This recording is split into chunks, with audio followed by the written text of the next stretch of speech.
मेघमाळारे शीघ्र आगमन करने जाउथिबा प्रभु जीशुख्रीष्टଙ୍କ पवित्र और बहुमूल्य नाम रे निर्मल खरा यूट्यूब चैनल रे आपण समस्त को स्वागत करे। प्रतिदिन प्रति प्रभात आम माने निर्मल खरा यूट्यूब चैनल माध्यम रे नुआ नुआ प्रसंग रे प्रभुଙ୍କର वाक्य शुणिबार अपूर्व सुजोग पाउछु। परमेश्वर प्रति प्रभात रे तांकर पवित्र वाक्य द्वारा से आम सहित कथबार्ता होचंती।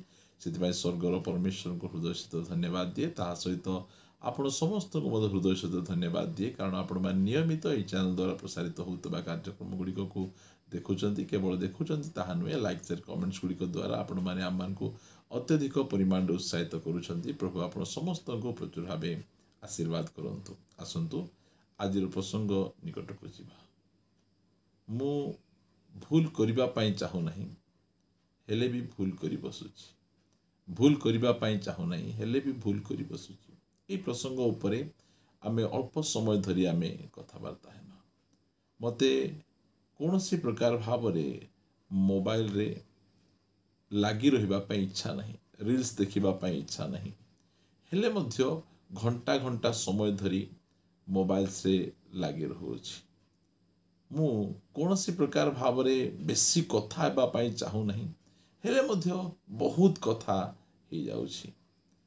मु एते खाइबा पाई मध्य इच्छा करू नहीं, हेले मध्य अत्यधिक परिमाण रे खाई दउछि। प्रिय माने एई प्रकार विषय गुड़िक रही। मते भूल करबा पाई इच्छा नहीं, हेले भी मु भूल करी बसुछि।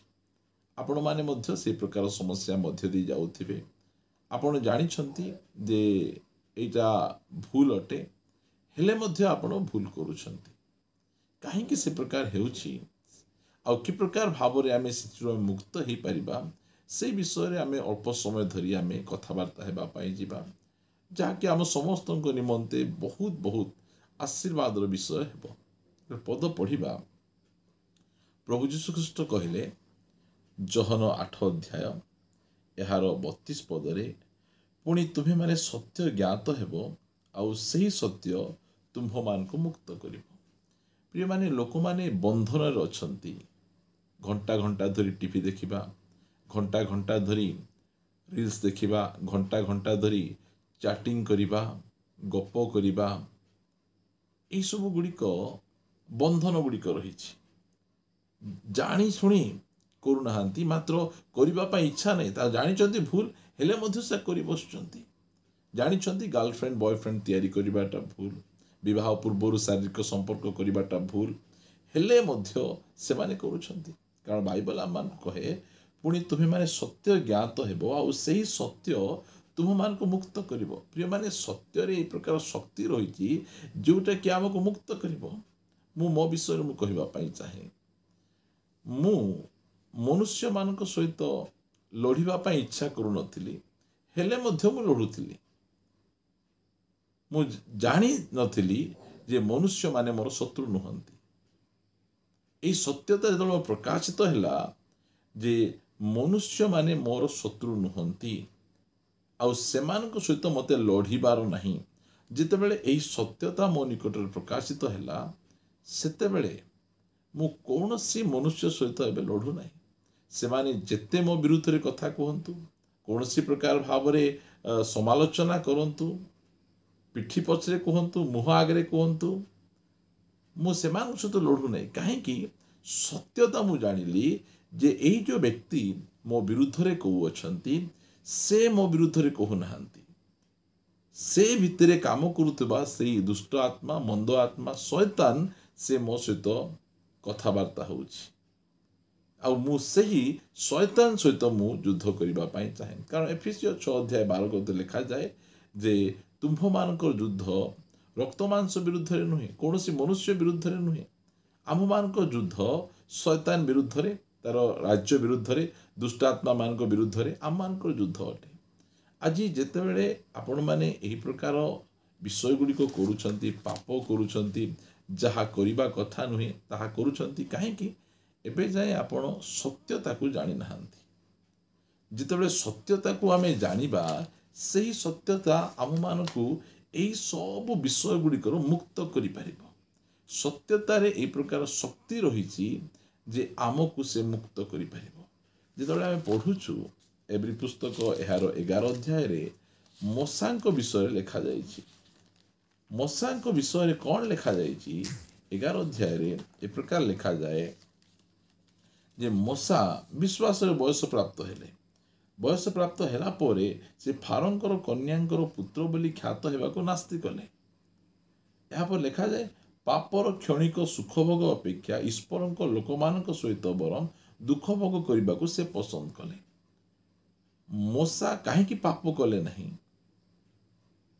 କାରଣ ପାପ ସୁଖ ଦିଏ, ମାତ୍ର ଅଳ୍ପ ସମୟ ପାଇଁ ସୁଖ ଦିଏ। ଏଇଟା ମଶା ଜାଣିଥିଲେ। ପାପର ସୁଖ ଭୋଗ ଅଳ୍ପ ସମୟ ପାଇଁ। ଫିଲ୍ମ ଦେଖିବା ଏହା ଅଳ୍ପ ସମୟ ପାଇଁ ସୁଖ, ମଦ ପିଇବା ଏହା ଅଳ୍ପ ସମୟ ପାଇଁ ସୁଖ, କୌଣସି ପ୍ରକାର ଖରାପ ସମ୍ପର୍କ ସ୍ଥାପନ କରିବା ଏହା ମଧ୍ୟ ଅଳ୍ପ ସମୟ ପାଇଁ ସୁଖ। ମଶାଙ୍କ ନିକଟରେ ଏହି ପ୍ରକାଶ ନଥିଲା। ସେ ଏତେ ବଡ଼ ରାଜପ୍ରସାଦରେ, ରାଜ ପ୍ୟାଲେସରେ ସେ ରହୁଥିଲେ, ହେଲେ ମଧ୍ୟ ସେ ପାପକୁ ଭଲ ଭାବରେ ଜାଣିଥିଲେ। ପାପ କ'ଣ? କ୍ଷଣିକ ସୁଖ ଦିଏ ଆଉ ଅନନ୍ତ କାଳ ଦୁଃଖ ଦିଏ। ଯେତେବେଳେ ଜଣେ ବିଶ୍ୱାସୀ ଭାଇ ଭଉଣୀ ସେମାନେ ଜାଣିବେ ଯେ ପାପର ସୁଖ କ୍ଷଣ କାଳ ସ୍ଥାୟୀ, ଅଳ୍ପ ସମୟ ପାଇଁ, ମାତ୍ର ତାର ଦଣ୍ଡ ଅନନ୍ତ କାଳ ସ୍ଥାୟୀ, ଏଇଟା ଯେତେବେଳେ ଜାଣିବେ, ଏହି ସତ୍ୟତା ସେମାନଙ୍କ ନିକଟରେ ପ୍ରକାଶିତ ହେବ, ସେହି ସମୟରେ ସେମାନେ ପାପ କରିବେ ନାହିଁ। କାରଣ ଆମେ ଯାହା ଜାଣିଛୁ, ମୁଁ ପାପ କରୁଥିବି କ୍ଷମା ମାଗୁଥିବି, ପାପ କରୁଥିବି କ୍ଷମା ମାଗୁଥିବି। କାରଣ ଯୀଶୁ ଖ୍ରୀଷ୍ଟ ଆମକୁ କ୍ଷମା କରିବେ, କ୍ଷମା କରିବେ, କ୍ଷମା କରିବେ, ଆମେ ଏଇଟା ଜାଣିଛୁ। ଆମେ ମାତ୍ର ଯୀଶୁ ଖ୍ରୀଷ୍ଟ ଆମକୁ ଉଦ୍ଧାର କରିବେ ଏଇଟା ଆମକୁ ଜଣା ନାହିଁ। ଯେତେବେଳେ ମାଥ୍ୟୁ ସୁସମାଚାର 1 ଅଧ୍ୟାୟ 21 ପଦ ଲେଖାଗଲା ଯେ ସେ ପୁତ୍ର ପ୍ରସବ କରିବେ ଆଉ ତୁମେ ତାହାଙ୍କ ନାମ ଯୀଶୁ ଦେବ, ଆଉ ସେ ଆପଣା ଲୋକମାନଙ୍କର ସମସ୍ତ ପାପରୁ କ୍ଷମା କରିବେ ନାହିଁ, ସେମାନଙ୍କୁ ପରିତ୍ରାଣ କରିବେ, ଉଦ୍ଧାର କରିବେ। ଆପଣ ଯେଉଁ ଯେଉଁ ବିଷୟରେ ଆପଣ ପଡ଼ିଯାଉଛନ୍ତି, ଜାଣୁଛନ୍ତି ଏହା ପାପ ଅଟେ, ଭୁଲ ଅଟେ, ହେଲେ ମଧ୍ୟ ଆପଣ କରୁଛନ୍ତି, ଯଦି ଆପଣ ପ୍ରଭୁ ଯୀଶୁ ଖ୍ରୀଷ୍ଟଙ୍କ ପାଖକୁ ଯିବେ ଆଉ କହିବେ ପ୍ରଭୁ ମୋତେ ଏହି ପାପରୁ ଉଦ୍ଧାର କରନ୍ତୁ, କ୍ଷମା କରନ୍ତୁ ନୁହେଁ, ସେ କ୍ଷମା ଦିଅନ୍ତି। ପୁରାତନ ନିୟମରେ ଲୋକମାନେ କ୍ଷମା ପାଉଥିଲେ, ମାତ୍ର ନୂତନ ନିୟମରେ ଆମକୁ ପାପରୁ ପରିତ୍ରାଣ କରିବା ପାଇଁ ପ୍ରଭୁ ଯୀଶୁ ଖ୍ରୀଷ୍ଟ ସକ୍ଷମ। ଆମକୁ ମୋବାଇଲରୁ ଉଦ୍ଧାର କରିପାରିବେ, ଶାରୀରିକ ଅଭିଳାଷରୁ ଉଦ୍ଧାର କରିପାରିବେ, ଲୋଭରୁ ଉଦ୍ଧାର କରିପାରିବେ, କ୍ରୋଧରୁ ଉଦ୍ଧାର କରିପାରିବେ, ଚକ୍ଷୁର ଅଭିଳାଷରୁ ଉଦ୍ଧାର କରିପାରିବେ। ଥରେ ସେ ଆମକୁ ଉଦ୍ଧାର କଲେ ଆମେ ଆଉ ସେ ସବୁ ଗୁଡ଼ିକ ଆମେ କରିବୁ ନାହିଁ। ଆମେ କାରଣ ସତ୍ୟ ଜାଣିବ ଆଉ ସେଇ ସତ୍ୟ ତୁମମାନଙ୍କୁ ମୁକ୍ତ କରିବ। ପ୍ରିୟମାନେ, ଜାଣିକିନା ଏହା ଆମକୁ କରିବାକୁ ଇଚ୍ଛା ନାହିଁ, ହେଲେ ବି ଆମେ କରୁଛୁ। କାହିଁକି କରୁଛୁ? ଆମେ ଏବେ ଯାଏ ଆମମାନଙ୍କ ନିକଟରେ ସତ୍ୟତା ନାହିଁ। ସତ୍ୟତା ଜାଣିଲେ କୌଣସି ପ୍ରକାର ବନ୍ଧନରେ ଆମକୁ ବାନ୍ଧି ରହିବାର ଆବଶ୍ୟକ ନାହିଁ। ପ୍ରତ୍ୟେକ ବନ୍ଧନରୁ ସେ ସତ୍ୟତା ଆମକୁ ମୁକ୍ତ କରିଦେବ।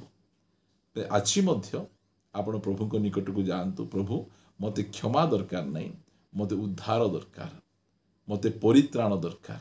ଆଉ ଆମମାନଙ୍କ ପରିତ୍ରାଣକର୍ତ୍ତା ପ୍ରଭୁ ଯୀଶୁ ଖ୍ରୀଷ୍ଟ ଆମମାନଙ୍କର ପ୍ରତ୍ୟେକ ପାପରୁ ସେ ଆମମାନଙ୍କୁ ପରିତ୍ରାଣ ଦେବା ପାଇଁ ସମ୍ପୂର୍ଣ୍ଣ ଭାବରେ ସକ୍ଷମ ଅଟନ୍ତି। ମୋତେ ଦେଇଛନ୍ତି, ଆପଣମାନଙ୍କୁ ମଧ୍ୟ ସେ ଦେଇପାରିବେ। ଆସନ୍ତୁ ପ୍ରାର୍ଥନା କରିବା। ପିତା, ଆମେ ତୁମକୁ ଧନ୍ୟବାଦ ଦେଉଛୁ। ବିଭିନ୍ନ ପ୍ରକାର ଭାବରେ ଆମମାନେ ପାପର ଫାନ୍ଦରେ ପଡ଼ିଯାଉଛୁ, ଜାଣୁଛୁ ତାହା ଭୁଲ, ହେଲେ ବି ଆମେ ସେ ଭୁଲ କରି ବସୁଛୁ। କାରଣ ଆମେ ବନ୍ଧନରେ ଅଛୁ, ଆମକୁ ବିଭିନ୍ନ ପ୍ରକାର ବିଷୟ ବାନ୍ଧିକିନା ରଖିଛି। ପ୍ରାର୍ଥନା କରୁଛୁ ସେଇ ସତ୍ୟତା ଆମ ନିକଟରେ ପ୍ରକାଶ କର, ଆଉ ସେଇ ସତ୍ୟତା ଆମକୁ ସମ୍ପୂର୍ଣ୍ଣ ଭାବରେ ମୁକ୍ତ କରିବ। ଯୀଶୁଙ୍କ ନାମରେ ଆମକୁ ମୁକ୍ତ କରିବ। ଆମେ ପ୍ରାର୍ଥନା କରୁଛୁ ରାଜା, ଆମେ କୌଣସି ପ୍ରକାର ବନ୍ଧନରେ ଆବଦ୍ଧ ହୋଇ ରହିବା ପାଇଁ ଚାହୁଁନାହୁଁ। କାରଣ ଖ୍ରୀଷ୍ଟ ଆମକୁ ମୁକ୍ତ କରିବା ପରମେଶ୍ୱର ଅଟନ୍ତି। ସ୍ୱାଧୀନତା ନିମନ୍ତେ ସେ ଆମକୁ ମୁକ୍ତ କରିଛନ୍ତି। ଧନ୍ୟବାଦ ପ୍ରଭୁ, ତୁମେ ବାକ୍ୟ ଦ୍ୱାରା ଆମମାନଙ୍କ ସହିତ କଥା ହେଲ, ଆମକୁ ଉତ୍ସାହିତ କଲ। ଧନ୍ୟବାଦ। ଏହି ପ୍ରକାର ସବୁ ସମୟରେ ଆମର ସମସ୍ୟାର ସମାଧାନ କରି ତୁମେ ଗୌରବ ପାଅ, ମହିମା ପାଅ। ପ୍ରାର୍ଥନା ଶୁଣିଛ, ଧନ୍ୟବାଦ। ପ୍ରାର୍ଥନା ପ୍ରିୟ ପ୍ରଭୁ ଯୀଶୁ ନାମରେ ମାଗୁଛୁ, ଆମେନ୍ ଆମେନ୍। ସମସ୍ତଙ୍କୁ ନମସ୍କାର, ପ୍ରେଜ୍ ଦ ଲର୍ଡ। ପ୍ରଭୁ ଆପଣ ସମସ୍ତଙ୍କୁ ପ୍ରଚୁର ଭାବେ ଆଶୀର୍ବାଦ କରନ୍ତୁ। ପ୍ରଭୁ ଅନୁଗ୍ରହ କଲେ ଆସନ୍ତା ଅଧ୍ୟାୟରେ ଗୋଟେ ନୂଆ ପ୍ରସଙ୍ଗରେ ପରସ୍ପର ସହିତ ସାକ୍ଷାତ କରିବା ରହିବା। ନମସ୍କାର, ପ୍ରେଜ୍ ଦ ଲର୍ଡ।